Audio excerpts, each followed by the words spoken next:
Primera regla del Mar Rojo. Percátate de que la intención de Dios es que estés donde estás. El Señor habló con Moisés y le dijo: ordénales a los israelitas que regresen y acampen frente a Pi-Hahirot, entre Migdol y el mar, que acampen junto al mar frente a Baal-Zephón.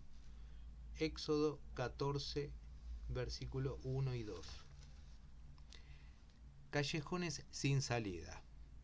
El mar estaba delante de ellos, las huestes de Faraón en la retaguardia, y las montañas los rodeaban por todos lados.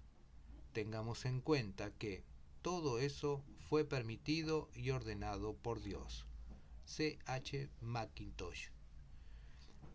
Reba Robinson pasaba noche tras noche despierta, tensa y cansada en su pequeña habitación de Starkville, Mississippi.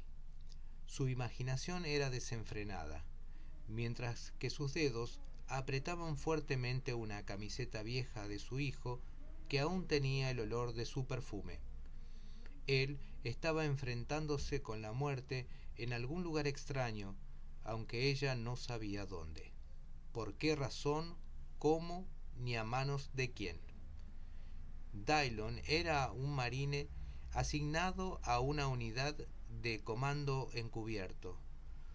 Sus misiones eran tan secretas que ni su madre podía saber cuándo estaba en una ni en qué lugar se encontraba.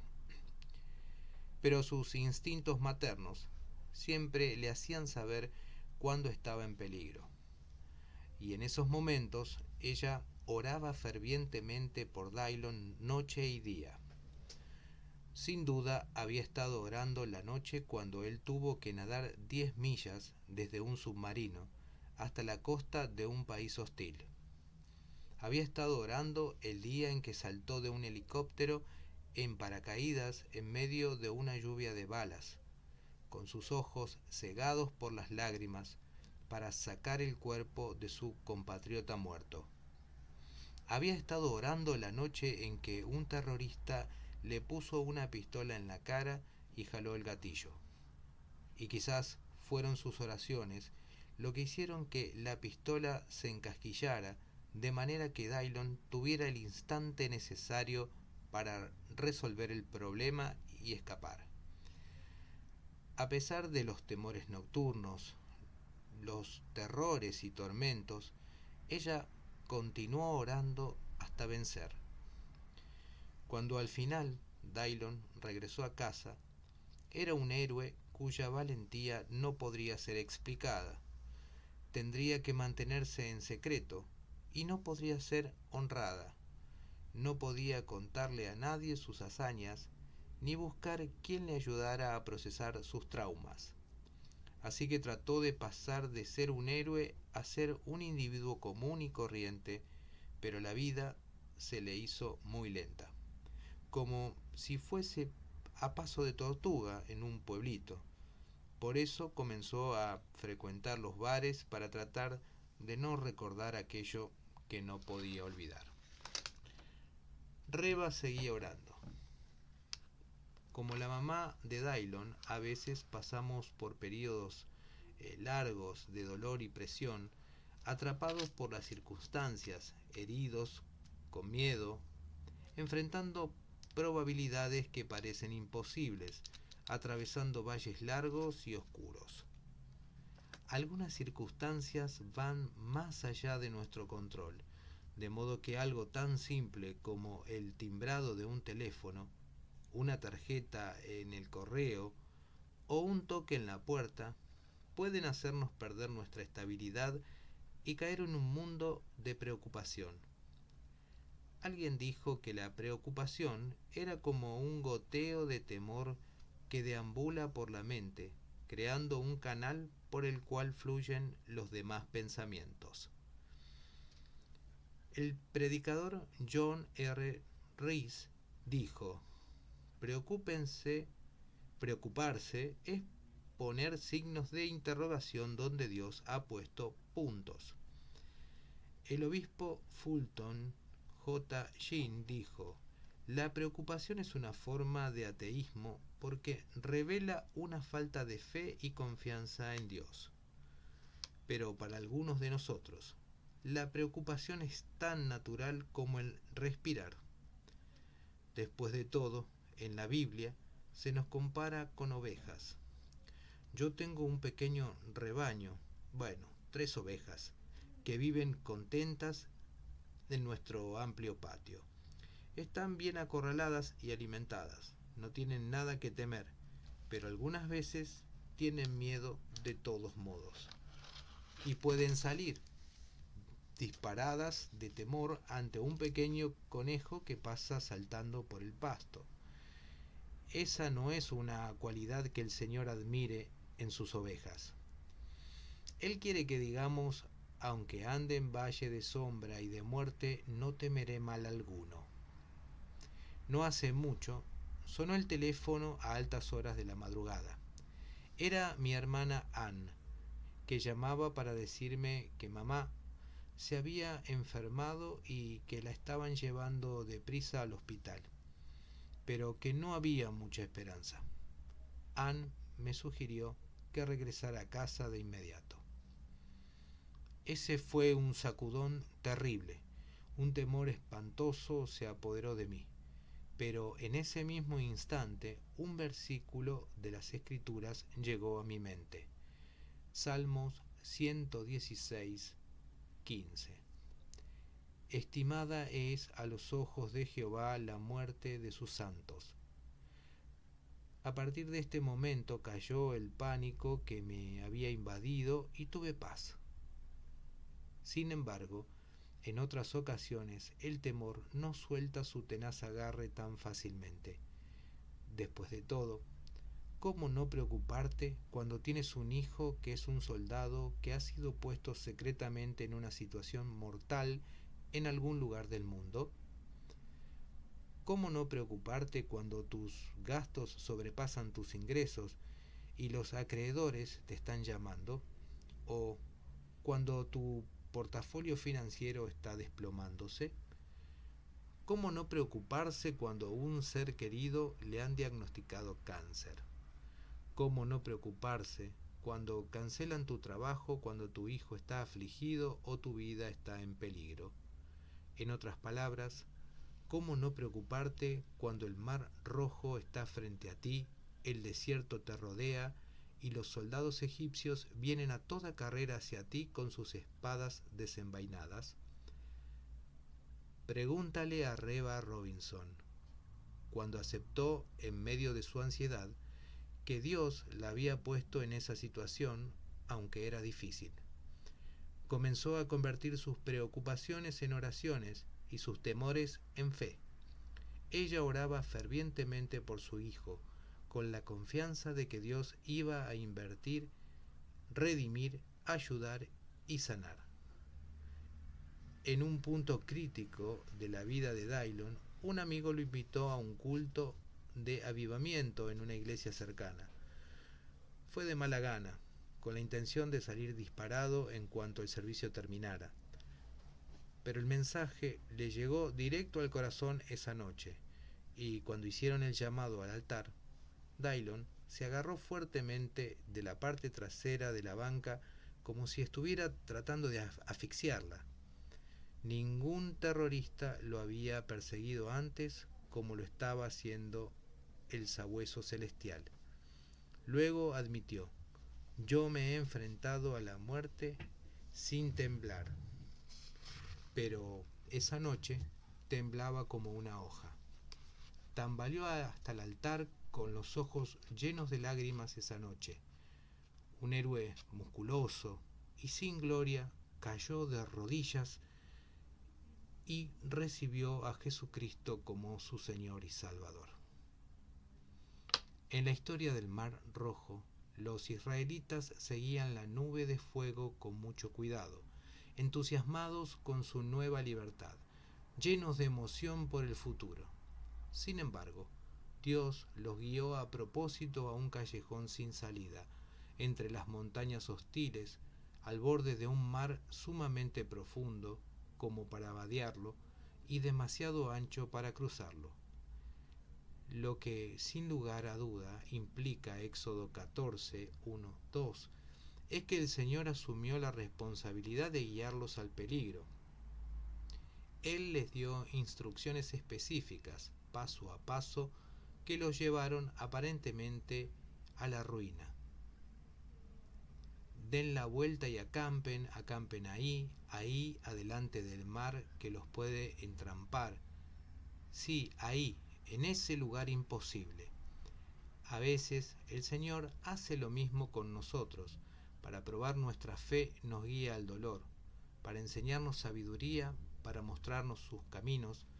Puede ser que nuestra primera reacción sea un arrebato de pánico o una sensación de susto, pero debemos aprender a consultar las Escrituras para recibir consejo.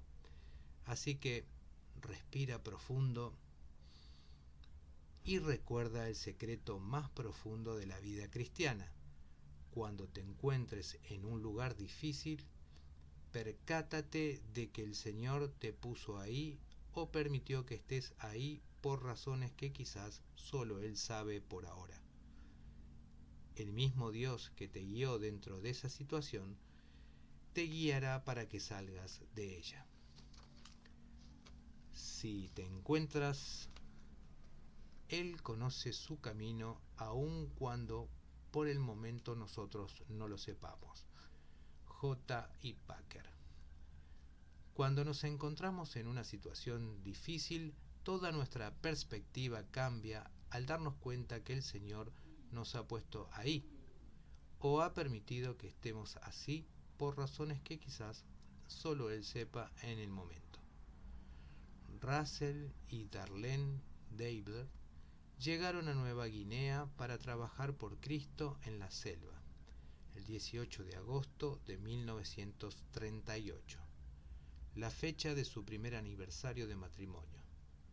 La invasión de los japoneses a las islas orientales los separó.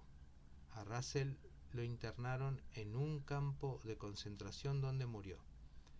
Darlene estuvo encadenada en un campo militar por años, haciendo trabajo forzoso, donde pasó indignación, hambruna, aflicciones como el beriberi, la difteria y los parásitos intestinales. Un día la apartaron para ejecutarla. Las tropas de asalto la llevaron a un campo de muerte y la guiaron a una celda austera. Las palabras Orang Ini Mustim Mati estaban escritas con tiza en la puerta y significaba: esta persona debe morir. Los guardias la echaron en la celda y cuando la puerta se cerró con un golpe, Darlene cayó de rodillas para mirar por el ojo de la cerradura. Al ver que la llave dio la vuelta, supo que debía darse por muerta. A medida que los pasos de los guardias se alejaban, Darlene cayó de espaldas, sudando frío, temblando, luchando contra un terror absoluto. En esos momentos comenzó a entonar un cántico que había aprendido cuando era niña en la escuela dominical en Iowa. No temas, rebaño pequeño, cualquiera que sea tu suerte. Él entra en toda habitación, aunque las puertas estén cerradas. Él nunca abandona, Él nunca se va. Así que cuenta con su presencia en la oscuridad y en el amanecer. Darlene sintió unos brazos fuertes alrededor de ella y supo que aunque sus captores la encerraban, no podían separarla de su maravilloso Señor. Su situación era imposible, pero estaba ahí con un Dios que hace proezas imposibles. Estaba ahí por la voluntad de Él y sabía que su voluntad no la podría poner en un lugar donde su presencia no la pudiera sustentar.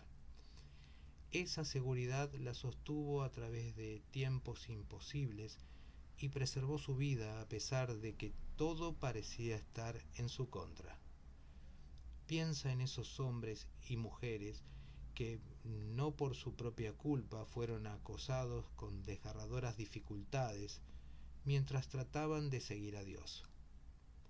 Agar, una madre soltera que fue forzada a ir al desierto con su hijo para morir de sed. José, que deseaba cumplir sus sueños divinos, fue atrapado, le quitaron la ropa, lo vendieron como esclavo y lo metieron en la cárcel en Egipto.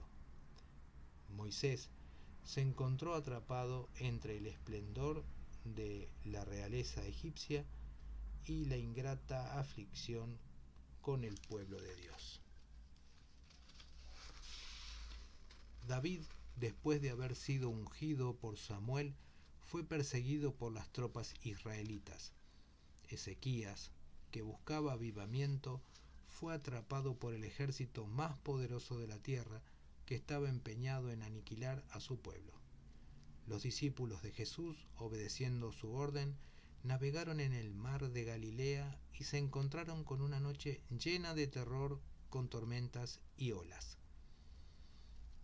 El mismo Hijo del Hombre, cumpliendo la voluntad del Padre, fue clavado en un madero, colgado de sus manos hasta morir.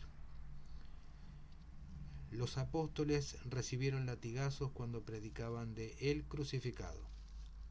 El líder de esa banda apostólica le dijo posteriormente a sus lectores: Amados, no os sorprendáis del fuego de la prueba que os ha de sobrevenir, como si alguna cosa extraña os aconteciese.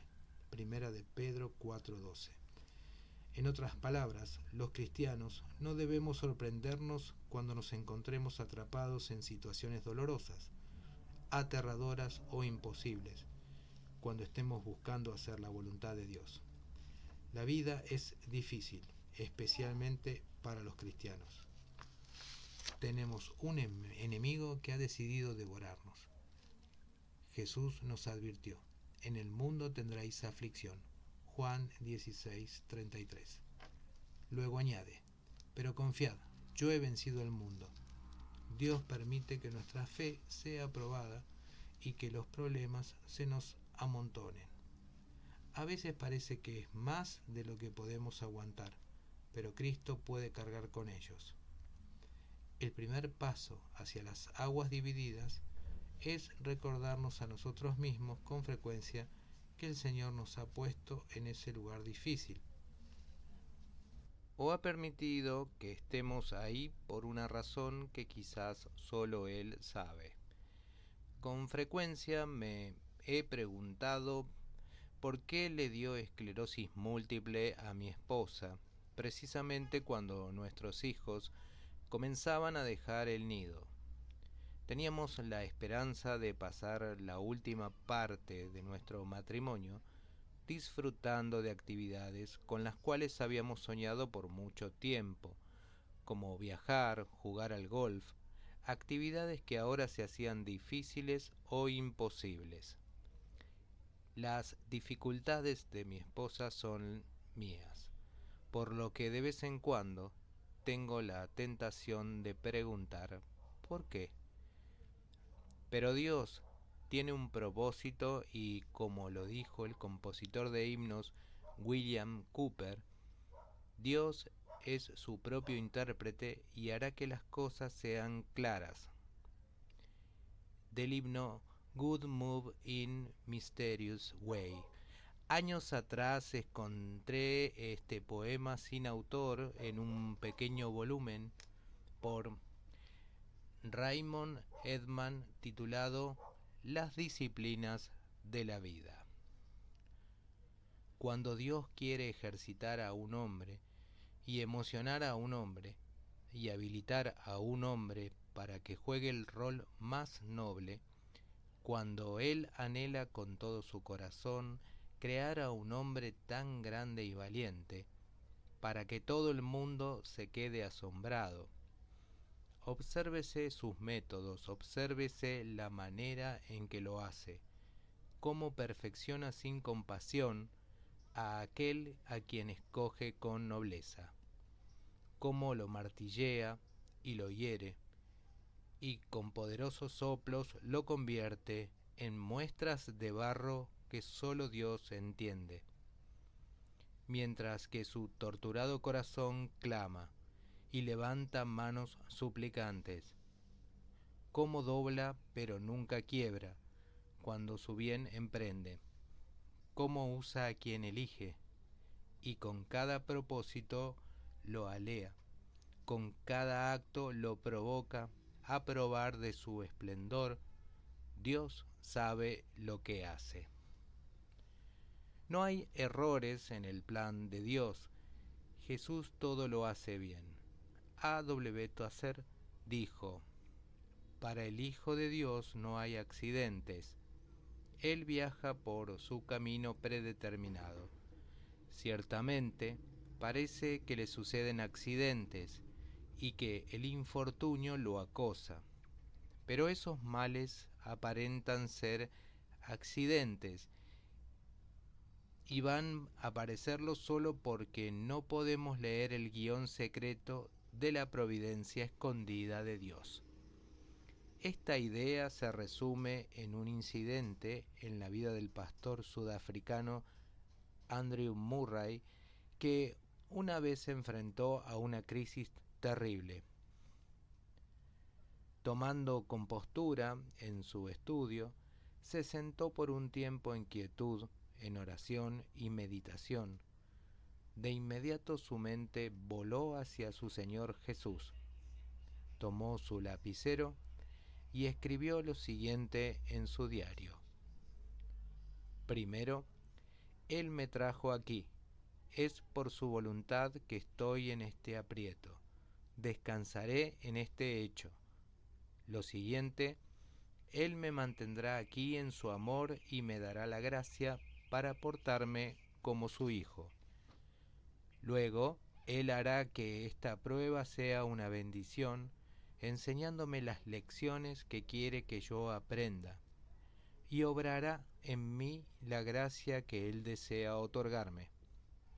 Y por último, en su tiempo, Él me puede sacar nuevamente como y cuando Él lo sabe.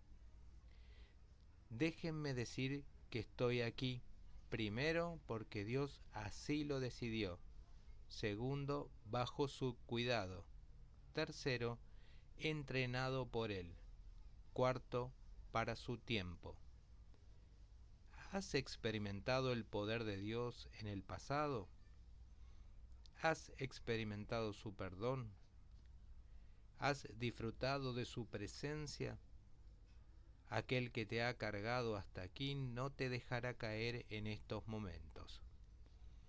Por Jehová son ordenados los pasos del hombre, y él aprueba su camino. Cuando el hombre cayere, no quedará postrado, porque Jehová sostiene su mano. Salmos 37, 23 y 24. Él ha prometido no dejarte ni abandonarte nunca, no olvidarte ni desampararte. Su amor nunca cesa y su cuidado no disminuye.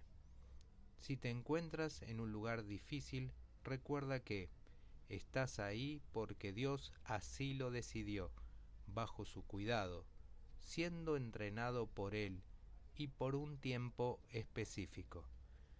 Aunque parezca lo contrario, es el mejor lugar en el cual estar. ¿Y si es mi culpa? Nuestro Dios es un Dios que no solo restaura, sino que toma nuestros errores y estupideces en sus manos, los incorpora en sus planes para nosotros y les saca provecho. J. I. Packer. ¿Qué sucede si estamos en aprieto? No porque el Señor nos llevó ahí, sino porque seguimos nuestros propios instintos. A veces somos los causantes de nuestro propio dolor. Con frecuencia, nuestros problemas son resultados de puro egoísmo o estupidez. Entonces, ¿qué debemos hacer? Un arrepentimiento genuino y sincero nos encamina de nuevo hacia la voluntad de Dios. La confesión es como el atajo que nos lleva del sendero de la rebeldía al camino recto y angosto de Cristo. Cuando nos arrepentimos genuinamente, nuestros pecados son lanzados muy lejos de nosotros, tan lejos como el este está del oeste. Nuestros corazones, limpiados, y nuestra relación con Dios es restaurada. Quizás algunas consecuencias queden por ahí, pero aún esas el Señor las usa para bien. Habrá necesidad de sanidad, pero el gran médico aplicará el ungüento. Él entreteje todo para que sus propósitos avancen. El perdón de Dios da lugar al autoperdón. ¿Has leído lo que José les dijo a sus hermanos después que habían pasado tanto tiempo desde cuando lo vendieron como esclavo? Él les dijo: no se sientan culpables por esto. José dijo: por favor, no se aflijan más ni se reprochen el haberme vendido, pues en realidad fue Dios quien me mandó delante de ustedes para salvar vidas. No tengan miedo, les contestó José. ¿Puedo acaso tomar el lugar de Dios? Es verdad que ustedes pensaron hacerme mal, pero Dios transformó ese mal en bien para lograr lo que hoy estamos viendo. Génesis 45, 5, 50, 19. Cuando nos damos cuenta de que Dios nos ha perdonado, podemos perdonarnos a nosotros mismos. Y también nos damos cuenta de que no tenemos que permanecer molestos con nosotros mismos, ni tenemos que seguir odiándonos más. Dios usará todo para bien, según Romanos 28. Sabemos que Dios dispone todas las cosas para el bien de quienes lo aman, los que han sido llamados de acuerdo con su propósito. Sidlow Baxter hizo la siguiente observación: en la voluntad de Dios para nosotros hay una adaptabilidad compasiva. El hecho de que no hayamos estado en la voluntad especial de Dios para nosotros desde el principio no quiere decir que no podamos entrar en ella ahora. Él puede comenzar desde el punto en que nosotros nos corrijamos.